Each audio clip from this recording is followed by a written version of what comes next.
4. Tidak jelas kepada siapa dibayar sisa manfaat pensiun jika peserta atau istri, janda atau anak meninggal dunia. Dinyatakan terbuka untuk umum. Selamat pagi, Assalamualaikum warahmatullahi wabarakatuh. Salam sejahtera untuk kita semua, Om Swastiastu. Silakan siapa yang mau memperkenalkan diri. Baik, terima kasih Yang Mulia. Kami dari perkara 139/2025 hadir kuasanya 3 orang, saya sendiri Haris Manalo. Sebelah kanan saya rekan kami Marjan Tusang, di sebelah kiri saya Dwi Siol Marito Manalo. Pemohon juga pemohon 1, 2, 3 hadir Yang Mulia. Pemohon 1 Pak Alfonsius Londoran. Silakan. Pemohon 2 Bapak Nurman. Silakan. Pemohon 3 Bapak Abdul Rahman. Yang Mulia, kebetulan ada pengunjung, kebetulan satu di Freeport, ketua serikat buruhnya, kami perkenalkan Yang Mulia, 3 orang. Tidak usah diperkenalkan, Pak. Oke. Kan tidak pemohon, Pak, ya? Calon pemohon tambahan nanti. Oke, nanti kalau sudah masuk baru nanti kita apa? Makasih Yang Mulia. Ya, terima kasih. Saudara mengajukan permohonan ke Mahkamah Konstitusi berkenaan dengan pasal 161 ayat 2, pasal 164 ayat 2 Undang-Undang Nomor 4 2023 tentang pengembangan dan penguatan sektor keuangan terhadap Undang-Undang Dasar 1945, dan permohonan saudara sudah diregistrasi dengan perkara nomor atau permohonan nomor 139. Hari ini sesuai dengan ketentuan hukum acara, saudara akan diminta menyampaikan pokok-pokok permohonan. Jadi bukan semuanya disampaikan, waktu kita terbatas, pokok-pokoknya saja. Dan setelah itu kami majelis akan memberikan nasihat terkait dengan permohonan ini. Silakan. Siapa yang mau menyampaikan? Terima kasih Yang Mulia. Sebelum kami sampaikan pokok permohonan, nanti pokok permohonan ini ada 7 halaman. Sudah kami ringkas, nanti akan kami bacakan bergantian Yang Mulia. Boleh Yang Mulia ya? Kan. Baik Yang Mulia. Assalamualaikum warahmatullahi wabarakatuh. Salam damai sejahtera buat kita sekalian. Yang Mulia, dengan ini kami sampaikan pokok-pokok permohonan dalam perkara nomor 139/2025. Para pemohon 3 orang, pertama Alfonsius Londoran, yang kedua... Tadi kan sudah diperkenalkan namanya, Pak. Lanjut, sekarang masuk ke kewenangan mahkamah, Pak.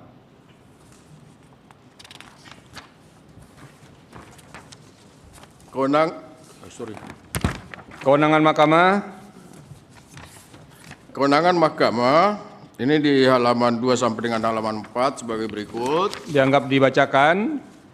Kedudukan hukum para pemohon, Pak. Lanjut. Kedudukan hukum para pemohon di halaman 4 sampai 10. Ya. Bahwa para pemohon adalah perorangan warga negara Indonesia sebagai pekerja buruh pada PT Freeport Indonesia dan terdaftar sebagai peserta dana pensiun pada dana pensiun Freeport Indonesia. Hal itu dibuktikan dengan kartu tanda penduduk, surat keterangan kerja, slip gaji dari para pemohon, dan pasal 29 ayat 1 keputusan direksi PT Freeport Indonesia nomor 620/2021 tentang PDP di bukti P2 sampai dengan P8. Bahwa dalam kedudukan sedemikian para pemohon menganggap hak konstitusionalnya untuk bekerja serta mendapat imbalan dan perlakuan yang adil dan layak dalam hubungan kerja sebagaimana dimaksud pasal 28 ayat 2 UUD NRI 1945 dirugikan oleh berlakunya pasal 161 ayat 2 dan pasal 164 ayat 2. Bahwa kerugian para pemohon bersifat potensial yang menurut penalaran yang wajar dapat dipastikan akan terjadi pada saat para pemohon memasuki usia pensiun nanti pada tahun 2026 atau 2027.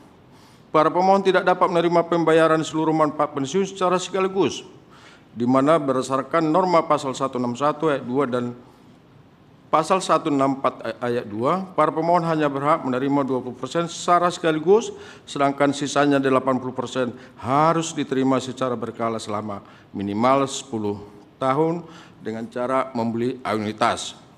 Bahwa padahal manfaat pensiun yang dimiliki para pemohon adalah pengganti uang pesangon dan uang penghargaan masa kerja yang wajib dibayar pemberi kerja PT Freeport Indonesia secara sekaligus.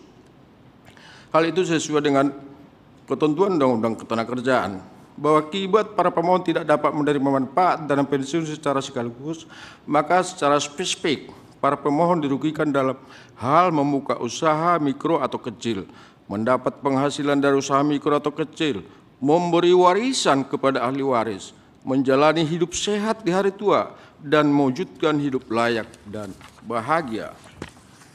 Bahwa dengan uraian pokok permohonan tersebut, maka para pemohon telah dapat menguraikan kedudukannya dan hak konstitusionalnya yang dianggap dirugikan secara spesifik dan bersifat potensial oleh berlakunya pasal 161 ayat 2 dan pasal 164 ayat 2. Bahwa selain itu, telah dengan nyata terdapat hubungan kausal perubahan antara anggapan potensi kerugian hak konstitusional yang dialami para pemohon dengan berlakunya norma-norma dalam pasal 161 ayat 2 dan pasal 164 ayat 2. Oleh karena itu, apabila permohonan akuo dikabulkan, maka anggapan potensi kerugian hak konstitusional dimaksud tidak akan terjadi. Bahwa dengan demikian, berdasarkan ketentuan pasal 51 ayat 1 Undang-Undang MK dan peraturan terkait lainnya, para pemohon memiliki kedudukan hukum untuk bertindak sebagai para pemohon dalam permohonan akuo. Yang mulia, dilanjutkan rekan kami. Silakan alasan permohonan. Baik, terima kasih Yang Mulia. Izin kami lanjutkan. Bapak Ketua dan Majelis Hakim yang terhormat, sidang yang kami muliakan, kami lanjutkan di poin C, alasan pemohon. Alasan pemohon terurai di halaman 11 sampai dengan 22 untuk menguji konstitusionalitas norma dalam pasal 161 ayat 2 dan pasal 164 ayat 2 Undang-Undang Nomor 4 Tahun 2023 terhadap pasal 28D ayat 2 Undang-Undang Negara Republik Indonesia Tahun 1945. Para pemohon mengajukan 8 alasan sebagai berikut. 1. Program pensiun para pemohon adalah program pensiun yang bersifat sukarela, bukan program yang bersifat wajib seperti program jaminan pensiun yang dikelola BPJS Ketenagakerjaan Fide Bukti P17.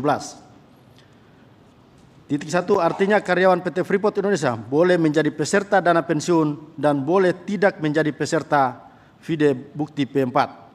Oleh karena itu, pembayaran manfaat pensiun pertama kali secara sekaligus paling banyak 20% dari manfaat pensiun tidak memiliki alasan dan logika hukum.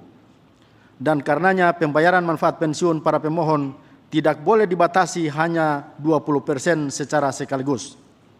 Sedangkan sisa 80% dibayar secara berkala selama 10 tahun dengan cara membeli produk anuitas dari perusahaan asuransi jiwa. 2. Manfaat pensiun para pemohon adalah pengganti uang pesangon dan uang penghargaan masa kerja, bahwa berdasarkan ketentuan pasal 52 ayat 3 PKB Fide Bukti P18, pasal 58 ayat 1 PP 35 tahun 2021 serta putusan Pengadilan Hubungan Industrial Jayapura nomor 2 tahun 2023 Bukti P15. Substansi manfaat pensiun pada dana pensiun Freeport Indonesia adalah sama dengan pesangon dan uang penghargaan masa kerja bagi pekerja buruh yang mengalami PHK, termasuk PHK karena alasan memasuki usia pensiun. Bahwa berdasarkan ketentuan pasal 156 ayat 1 dalam pasal 81 angka 47 lampiran Undang-Undang Nomor 6 Tahun 2023 junto pasal 56 PP 35 2021, pengusaha wajib membayar uang pesangon dan uang penghargaan masa kerja serta uang pergantian hak kepada pekerja buruh dalam hal terjadi PHK karena memasuki pensiun. Pembayaran mana wajib dilaksanakan secara sekaligus atau 100%.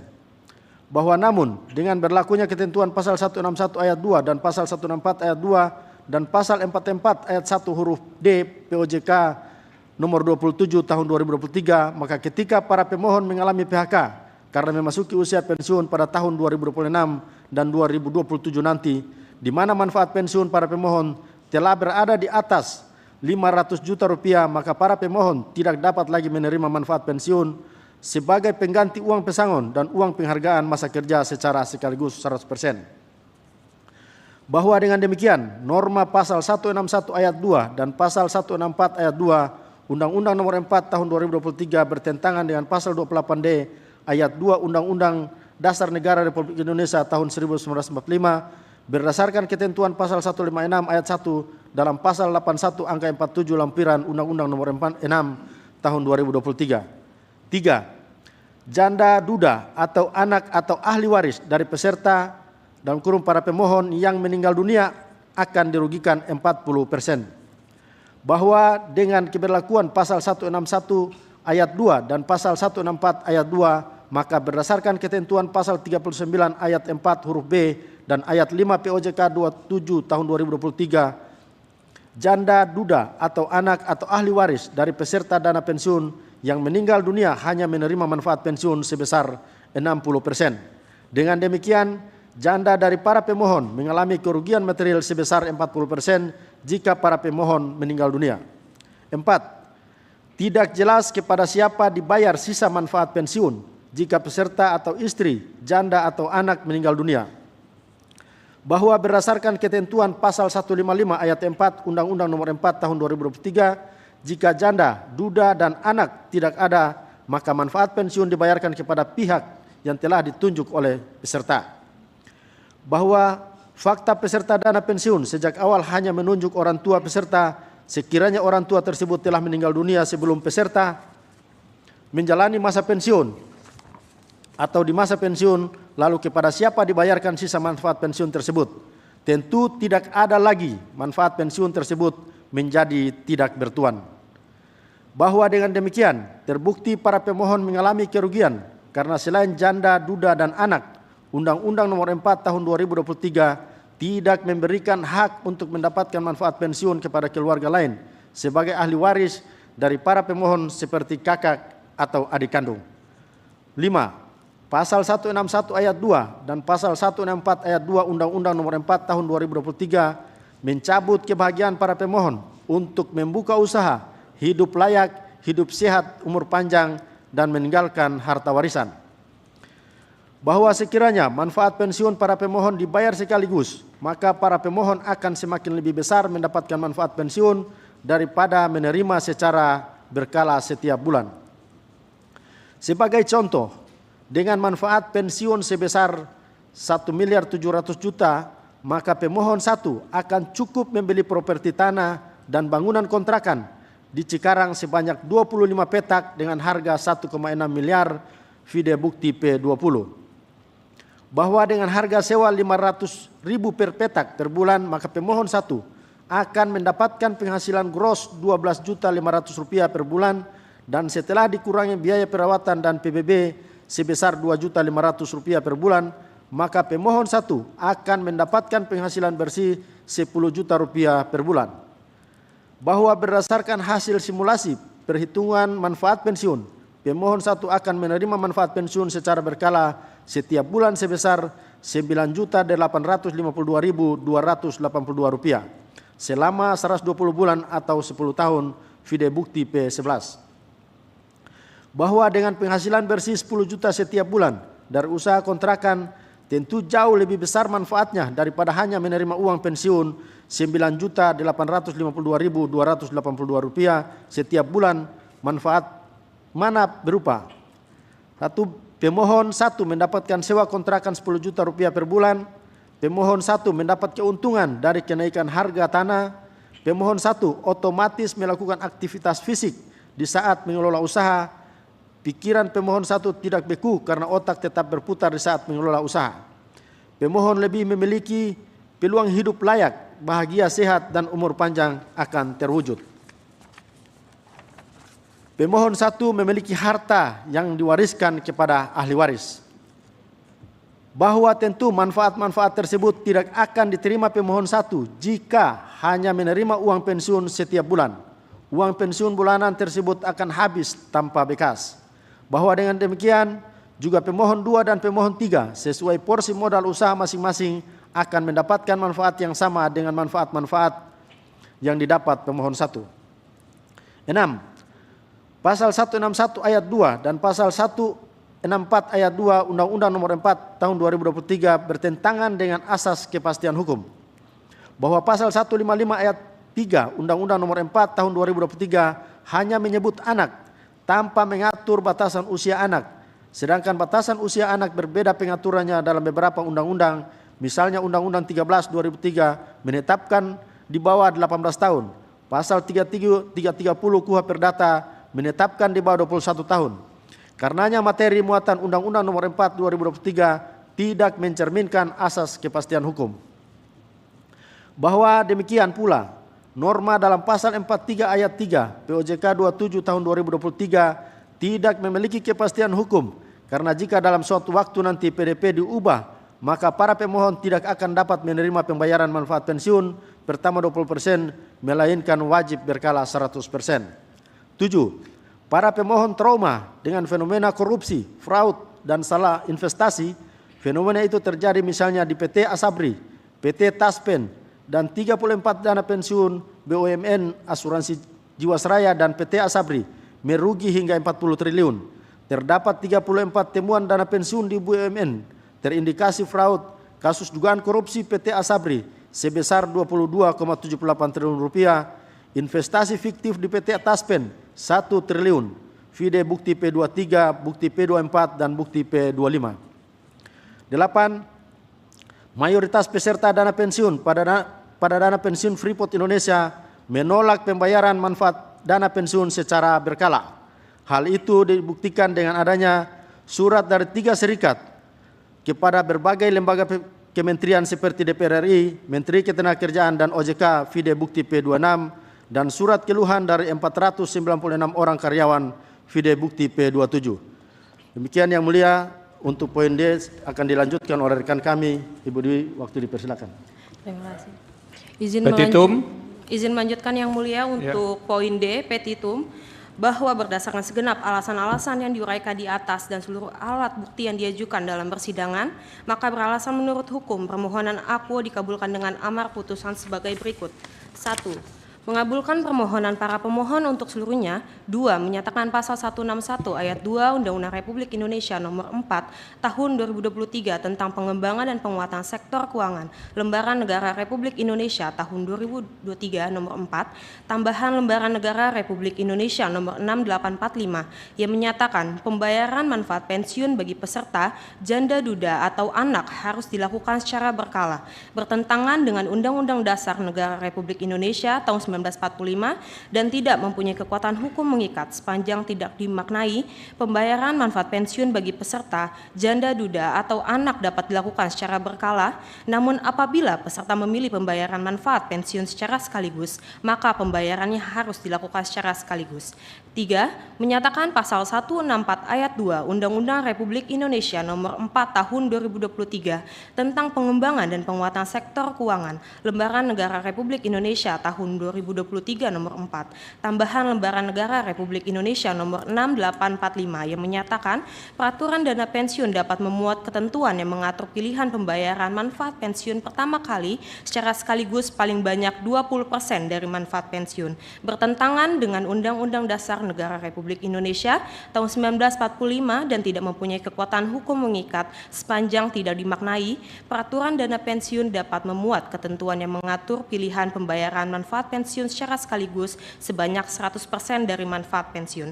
4. Memerintahkan pemuatan putusan ini dalam Berita Negara Republik Indonesia sebagai mestinya, atau apabila Yang Mulia Majelis Hakim Mahkamah Konstitusi berpendapat lain, mohon putusan yang seadil-adilnya. Ex aequo et bono. Demikian, terima kasih kuasa para pemohon. Terima kasih. Yang terakhir belum advokat ya? Kuasa hukumnya? Belum, Yang Mulia. Oke, terima kasih. Sekarang tiba giliran kami memberikan nasihat. Silakan dicatat dengan baik. Kalau misalnya tidak bisa dicatat, nanti beberapa jam setelah persidangan ini bisa mengunjungi website Mahkamah Konstitusi. Jadi akan ada rekaman persidangan dan akan ada juga risalahnya. Nah, itu. Penasihat pertama akan dimulai oleh Yang Mulia Bapak Ridwan Mansur. Dipersilakan. Baik, terima kasih Yang Mulia Ketua Panel Prof. Saldi Isra dan juga Yang Mulia Pak Dr. Arsul Sani selaku Hakim Anggota dan juga kuasa ini dan timnya ya, para kuasa Pak Saud Pangaribuan dan rekan kawan-kawan, dan juga ini ada prinsipal ya hadir juga bersama-sama di sidang pendahuluan ini. Ada beberapa hal yang mungkin akan menjadi penasihatan untuk saudara simak, bisa juga nanti dilihat setelahnya di dalam risalah mahkamah. Yang pertama ini kan pengujian ya terhadap norma pasal 161 mengenai manfaat dana pensiun ya bagi peserta, dan juga pasal 164 ayat 2. Nah, ini dasar pengujiannya, batu ujinya itu pasal 28D ya, ayat 2 Undang-Undang Dasar NRI tahun 1945. Di bagian analisis saya lihat sudah sesuai dengan apa yang tercantum dalam aplikasi SBP, sudah mengenai NIK dan pemohon, kuasa dan sebagainya sudah baik. Di struktur dan format, nah ini sebenarnya telah sesuai, tetapi memang ada perubahan sekarang dengan peraturan Mahkamah Konstitusi nomor 2/21 itu sudah nanti dilihat di website Mahkamah, itu sudah di-share ya, sudah dipublish di sana, itu menjadi peraturan Mahkamah PMK nomor 7 tahun 2025. Nah, ini letak pasalnya juga ada yang beberapa yang berubah. Nah, sehingga ini yang tadinya pasal 10 ayat 2 PMK 2/2021 itu sekarang sudah menjadi pasal 10 ayat 3 PMK 7 tahun 2025. Nanti dilihat lagi, ada beberapa bagian yang memang sudah harus sesuaikan dengan peraturan Mahkamah Konstitusi yang baru diubah. Nah, pada kebagian kewenangan ya sudah saudara uraikan beberapa, tapi seperti tadi yang saya katakan ada beberapa memang yang harus diubah karena isinya pada bagian kewenangan ini mengurai juga tentang apa yang termuat di dalam peraturan Mahkamah Konstitusi. Di kedudukan hukum ini ada beberapa pemohon yang tadi saudara sudah bacakan dari 23 halaman permohonan tadi ya. Ya, itu sudah cukup baik.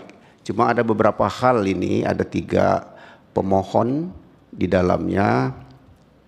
Walaupun saudara sudah menguraikan mengenai bagian kedudukan, saya baca dan saya lihat bahwa memang belum sepenuhnya ini bisa secara jelas ya mengenai kerugian hak konstitusional yang dialami oleh pemohon itu dengan berlakunya pasal AKO itu dan dengan dasar pengujian yang ada.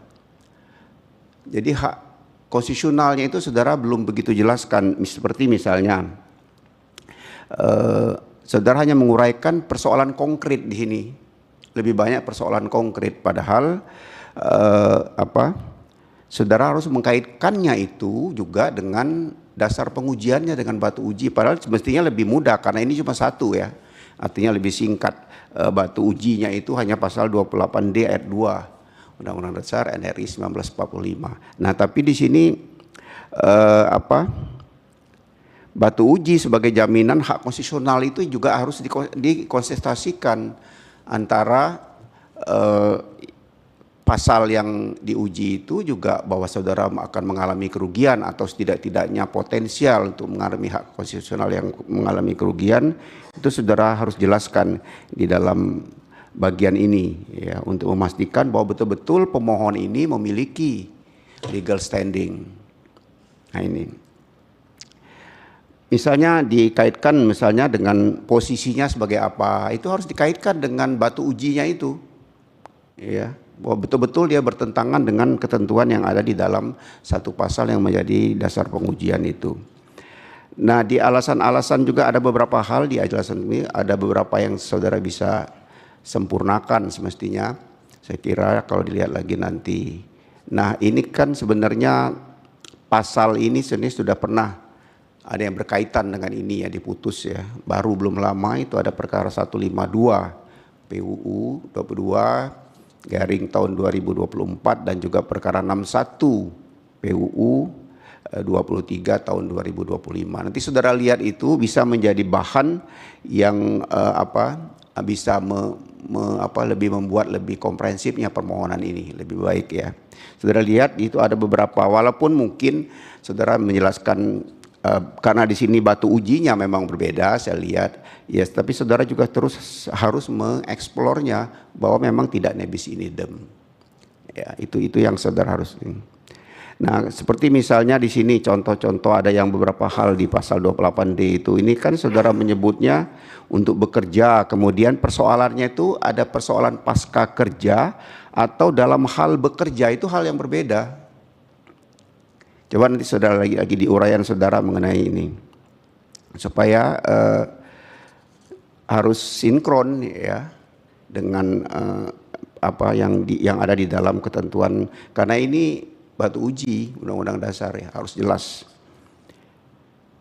Nah kemudian juga ada beberapa hal saudara bisa lihat di pertimbangan hukum itu, bisa saudara lihat nanti bisa memperkaya dari uraian-uraian di dalam permohonan ini. Nah saudara juga dengan saudara menyebutkan yang besaran itu ya, artinya ada besaran, kemudian juga beberapa kali apakah dibayarkan lebih awal, itu saudara harus menjelaskan bahwa ini bukan open legal policy. Nah itu, karena saudara menguji pasal itu. Nah ini yang saudara belum terlihat. Bisa saudara tambah uraian-uraian itu misalnya di sana, bahwa itu dijamin oleh pasal 28D ayat 1 itu ya, dan pasal 28H ayat 4 UUD NRI 1945 itu saudara harus apa yang didalilkan itu harus benar-benar diuraikan di sini ya. Nah kemudian di petitum saya kira sudah sesuai ya, tapi tadi susunannya tetapi dengan PMK yang baru ya, nanti saudara lihat di sana. Saya kira itu mudah-mudahan bisa menjadi lebih bernasnya permohonan saudara ini, bisa dilihat nanti seperti apa. Kembalikan kepada Yang Mulia Ketua Panel. Terima kasih Yang Mulia. Terima kasih Yang Mulia Pak Ridwan Mansur. Berikutnya Yang Mulia Bapak Dr. Arsul Sani, dipersilakan.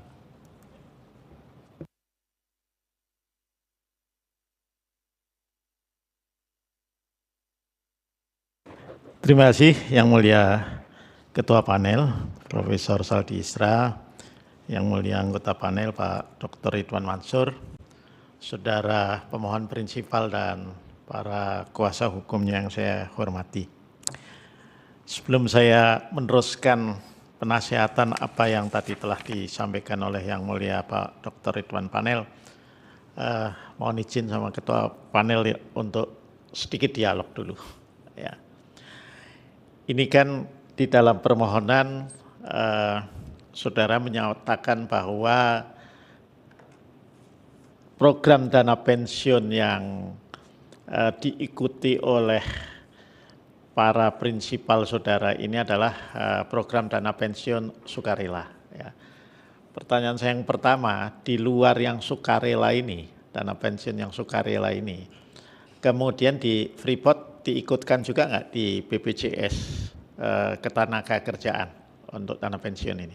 Ada nggak? Silakan. Kalau kuasa hukumnya nggak tahu, prinsipalnya boleh jawab.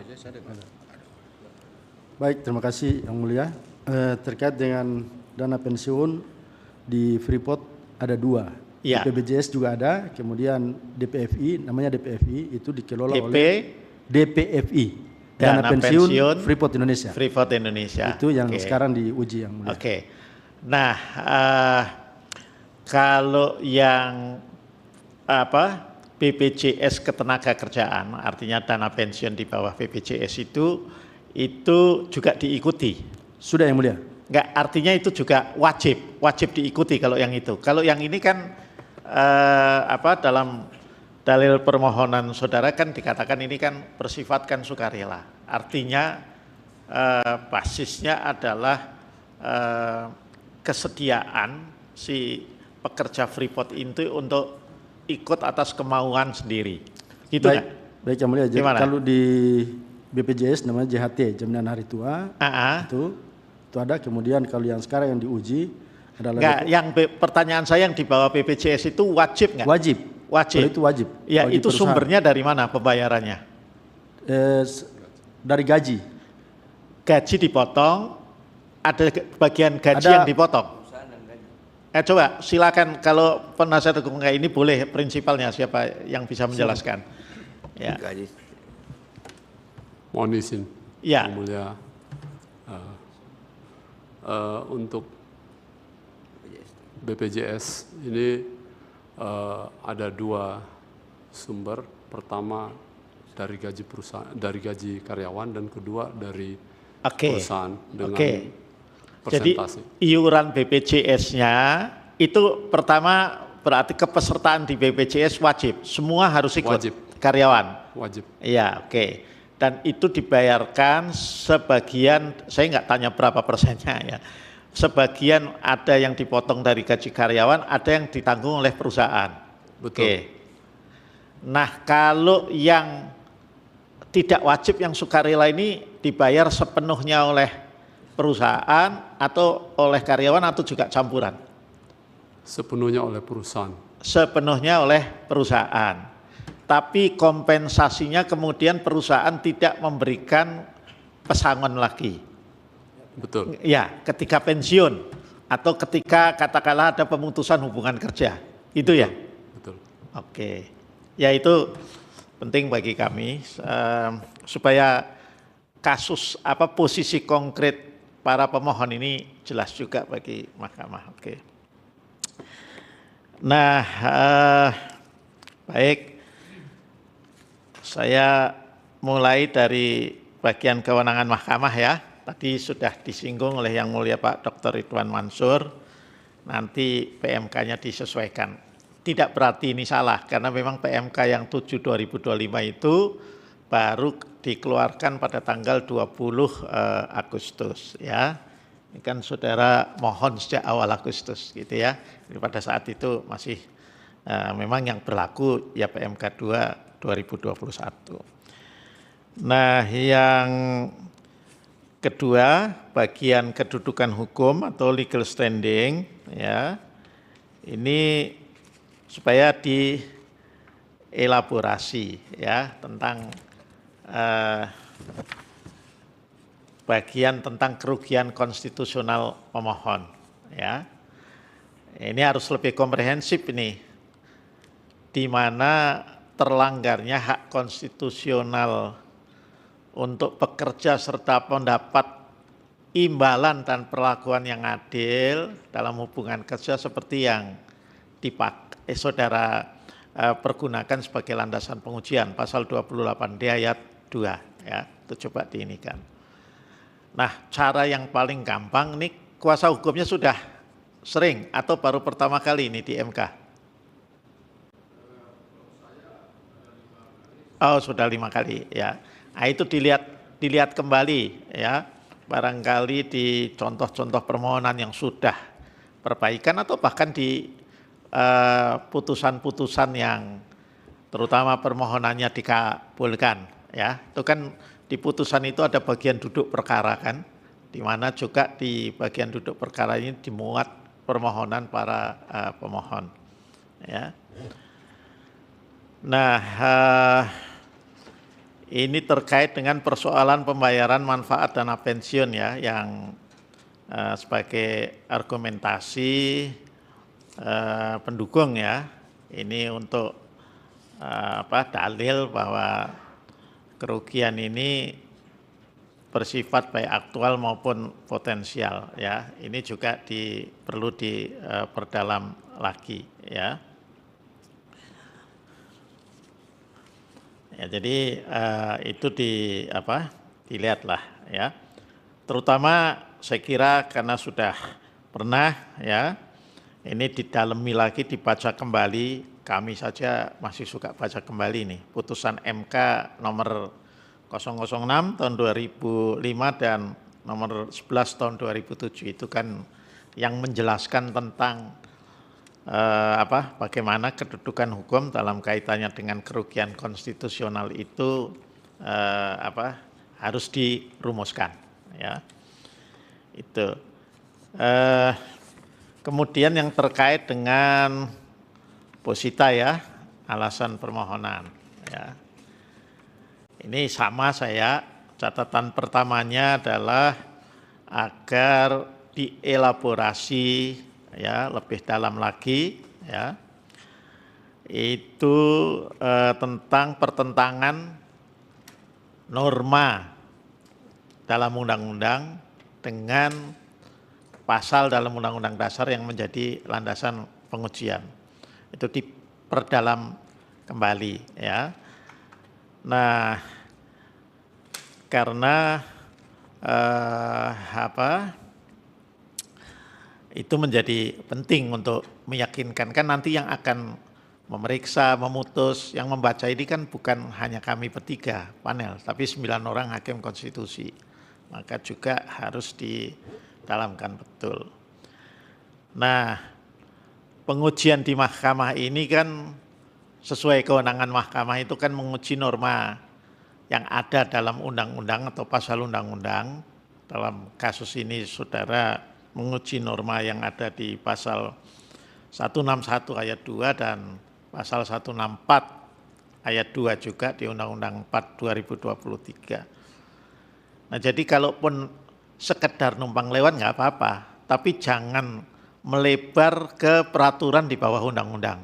Saya lihat saudara juga membahas ke pasal 43 ayat 3 peraturan OJK nomor 27 tahun 2023. Karena mahkamah memang juga tidak bisa atau tidak memiliki kewenangan untuk menilai konstitusionalitas, ya, peraturan di bawah peraturan undang-undang, termasuk peraturan OJK. Nah, tadi sudah disinggung oleh Yang Mulia Pak Dr. Ridwan Mansur. Ini isu yang berkenaan dengan pembayaran atau pengambilan manfaat dana pensiun secara sekaligus itu sudah lebih dari 1 kali, lebih dari 2 kali dibawa ke Mahkamah Konstitusi ini. Dan ada putusan Mahkamah Konstitusi, ya, tadi sudah disebut juga, tapi paling tidak yang terkait dengan ini ada putusan 152 PUU 22 Romawi tahun 2024 dan putusan nomor 61 PUU 23 Romawi tahun 2025. Ya. Nanti itu putusannya bisa dilihat, bisa di-download di laman Mahkamah Konstitusi. Nah, kalau sesuatu itu sudah diputus oleh Mahkamah Konstitusi, saya tidak ingin mengatakan kemudian bahwa kemudian nggak bisa diuji kembali, nggak begitu, ya. Tapi kalau saudara ingin Mahkamah Konstitusi berubah, ya, baik amar putusan atau pertimbangan hukumnya, saudara harus berargumentasi, ya, meyakinkan 9 orang hakim Mahkamah Konstitusi bahwa meskipun norma itu sudah diputus oleh itu, tetapi itu tetap bertentangan. Nah, ya, itu harus diyakinkan gitu. Di mana kemudian, ya, kalau terus terangnya barangkali tidak pasnya amar putusan Mahkamah Konstitusi. Jadi tidak hanya saudara berangkat dari bunyi pasal. Itu. Kalau ini mau diteruskan, kecuali saudara setelah baca putusan ini kemudian saudara mengatakan, ya sudahlah karena pernah diputus ini kita terima sajalah, gitu kan.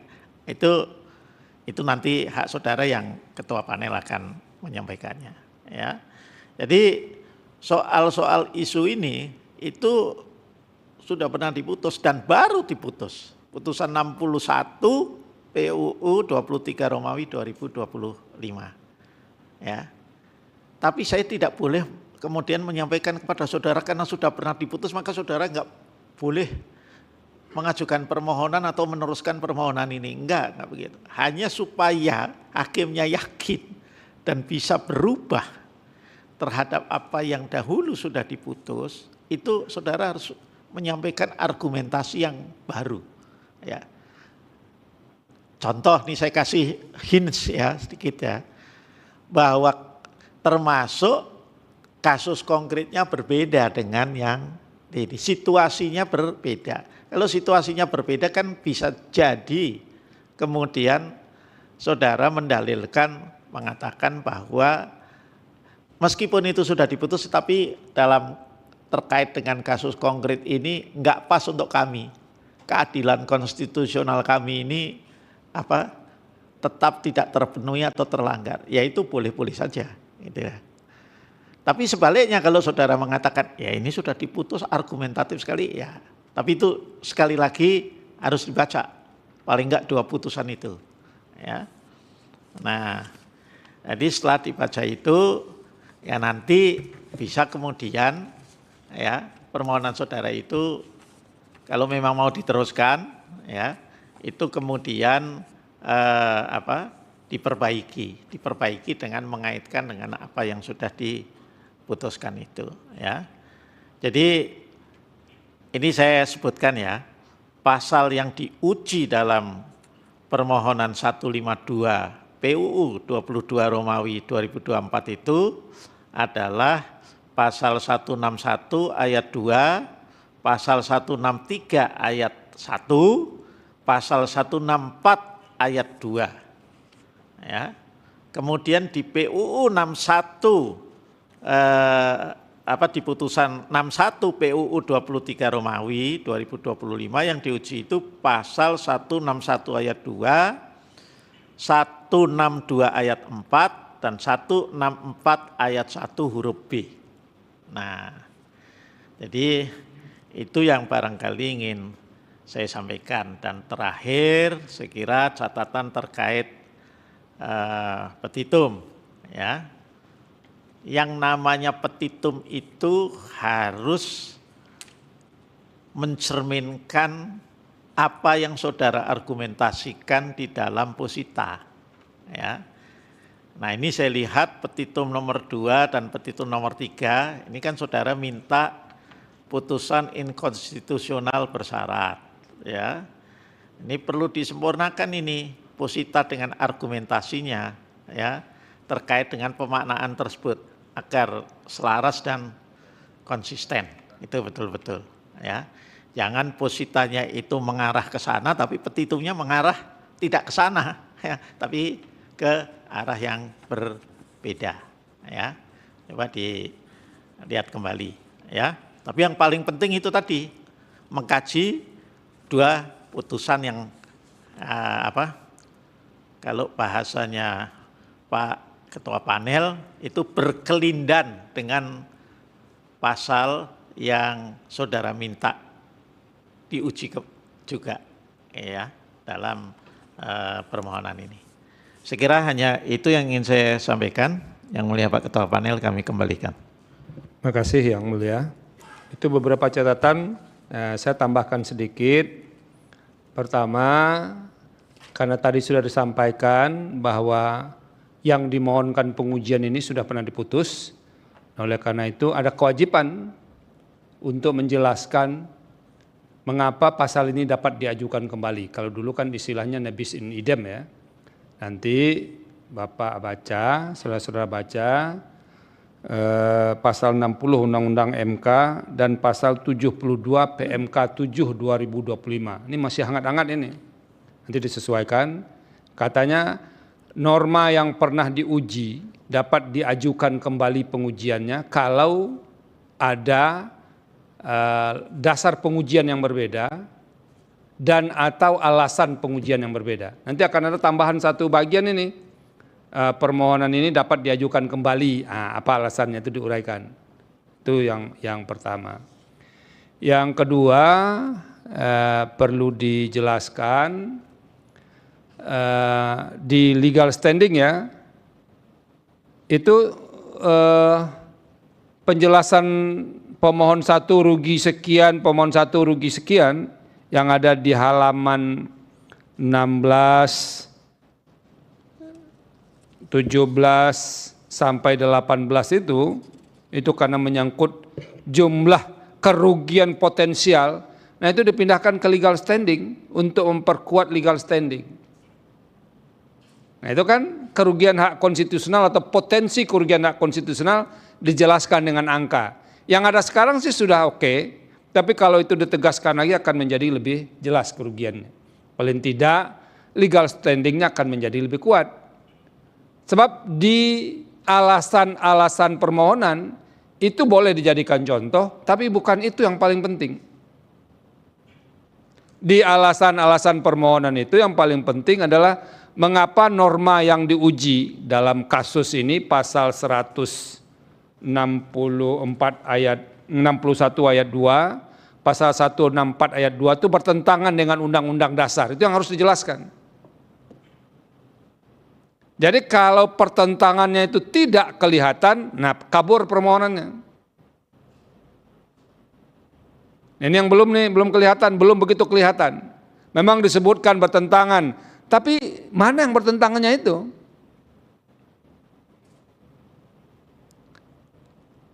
Mengapa misalnya? Karena dasar pengujian yang digunakan di sini misalnya pasal 28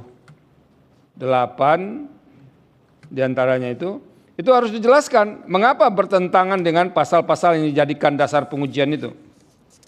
Nah, karena yang kami nilai nanti adalah pertentangannya itu yang akan dinilai oleh Mahkamah Konstitusi. Misalnya di sini gunakan pasal 28D ayat 2. Itu yang harus dijelaskan, ditunjukkan. Misalnya bagaimana cara menunjukkannya? Bahwa dulu kami ini tidak begini loh. Setelah ada undang-undang ini, kami harus menerima paling banyak 20%. Padahal kalau undang-undang ini tidak ada, kita bisa menerima penuh. Nah, itu bertentangan dengan apa? Hak atas kepastian hukum kah? Hak untuk penghidupan yang layak setelah pensiun, itu harus dijelaskan semua. Nah, ini yang belum bisa kami baca dalam permohonan ini. Nah, kalau itu bisa dijelaskan, baru nanti kami nilai. Bisa digunakan misalnya di negara lain begini loh. Dulu Mahkamah Konstitusi memutuskannya begini dan segala macamnya. Nah, itu bisa dijadikan untuk memperkuat alasan. Untuk menunjukkan pertentangan itu. Jadi itu harus clear. Lalu benar tadi, kan Bapak-Bapak tidak meminta dibatalkan ini, tapi dimaknai. Nah, itu harus ada nafasnya ketika menjelaskan di posita, kenapa maknanya seperti itu. Tadi ada yang menarik misalnya, ini kalau anak dan ahli warisnya anak dan istri tidak ada, nah kemana mau diwariskan itu barang kalau tidak dikasih semuanya. Nah, itu yang kayak begitu harus dijelaskan lagi. Supaya hakim bisa melihat, oh ini benar ya. Nah gitu. Jadi ini menggugah hakim. Terlebih kami sudah memutus sebelumnya berkait dengan pasal ini dan itu kita tolak.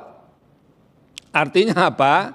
Bapak-bapak sekarang para pemohon dan kuasa hukumnya harus mencarikan argumentasi lain yang lebih kuat dibandingkan apa yang diputuskan Mahkamah Konstitusi sebelumnya.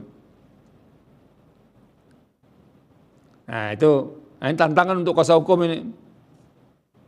Karena menganulir putusan sebelumnya itu harus dengan alasan yang lebih kuat. Kalau tidak, Mahkamah akan mengatakan Mahkamah belum memiliki alasan yang kuat untuk bergeser dari putusan sebelumnya. Nah, itu yang harus dipikirkan. Selanjutnya, nanti dilihat di halaman 21, tidak ada kesimpulan kalau di Mahkamah Konstitusi ini. Jadi poin 39, poin 40, 41, dijadikan saja bahagian dari posita atau alasan-alasan permohonan. Digabungkan, itu mau dimasukkan kemana begitu. Nah, itu beberapa hal yang perlu kami sampaikan. Nah, ini memang untuk permohonan-permohonan yang sudah pernah diputus, kerjaan pemohon menjadi lebih berat dibandingkan norma yang belum pernah diuji. Apalagi ini masih hangat-hangat juga, baru bulan yang lalu kami putus. Bulan yang lalu atau minggu kemarin ya, yang kita putus itu. Pokoknya nomornya 152 tahun 2024, 61 tahun 2025. Ini masih fresh from the oven ini, jadi masih hangat-hangatnya. Nah, tolong itu dibaca nanti Pak.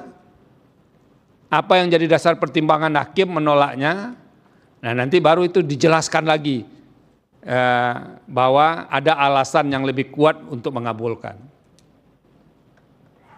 Itu. Hanya itu yang bisa disampaikan. Ada komentar atau cukup?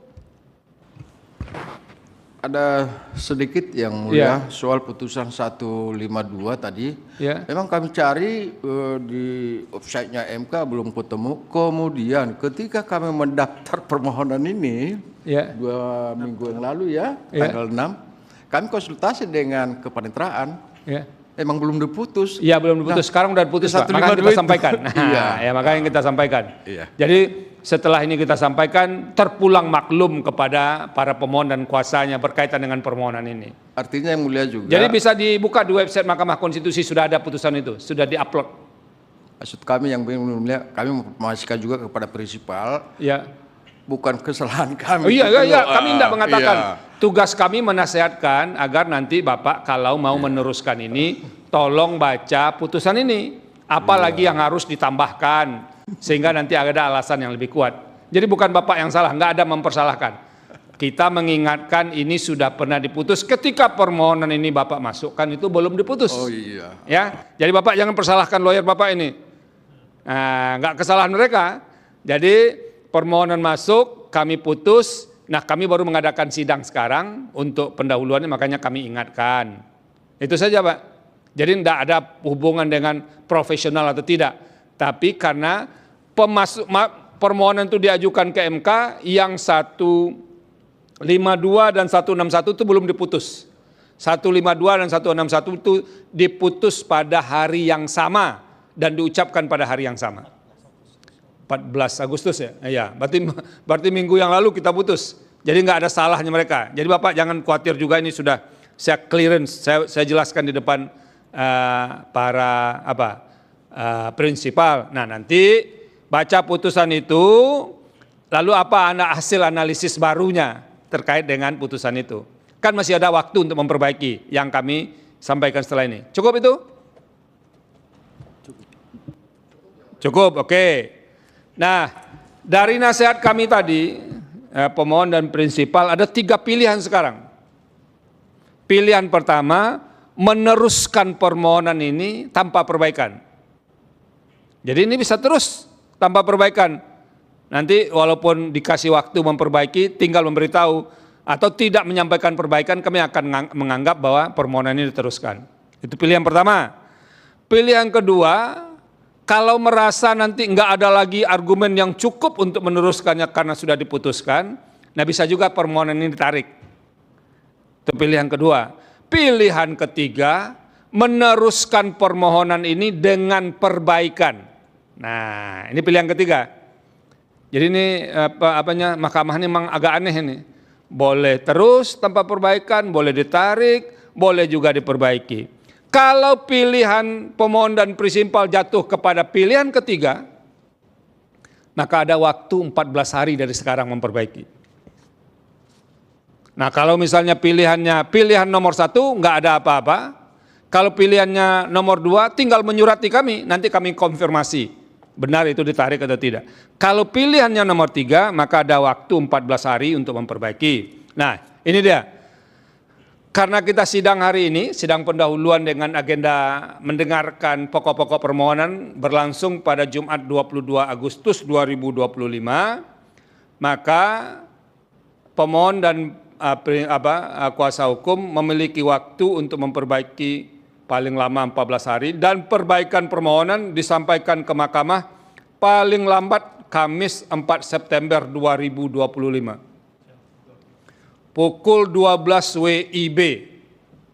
Itu batas akhirnya. Jadi 14 September pukul 12 WIB dalam hal, jadi nanti bisa dikirim melalui email, tapi kalau dikirim melalui pos karena bentuknya hard copy, maka kemudian di amplopnya itu harus ditulis perbaikan permohonan nomor berapa. Nah, jadi kami cepat tahu bahwa ini perbaikan permohonan karena banyak sekali surat yang masuk. Jadi kami ingatkan lagi, ada waktu 14 hari dari sekarang untuk memperbaiki, kalau mau memperbaiki, sehingga batas waktunya adalah 4 September 2025 paling lambat pukul 12 WIB. Jadi kalau berkas perbaikan baik hard copy serta soft copy diterima Mahkamah Konstitusi itu batas akhirnya. Jadi kalau mau diposkan boleh juga, tapi batas waktunya itu. Kalau mau dikirim online batas waktunya juga itu. Bisa dipahami? Terima kasih. Dengan demikian, sidang pendahuluan dengan agenda mendengarkan pokok-pokok permohonan untuk perkara nomor 139 PUU 23 Romawi 2025 dinyatakan selesai, sidang ditutup. Hadirin dimohon berdiri. Yang Mulia Majelis Hakim Konstitusi meninggalkan ruang persidangan.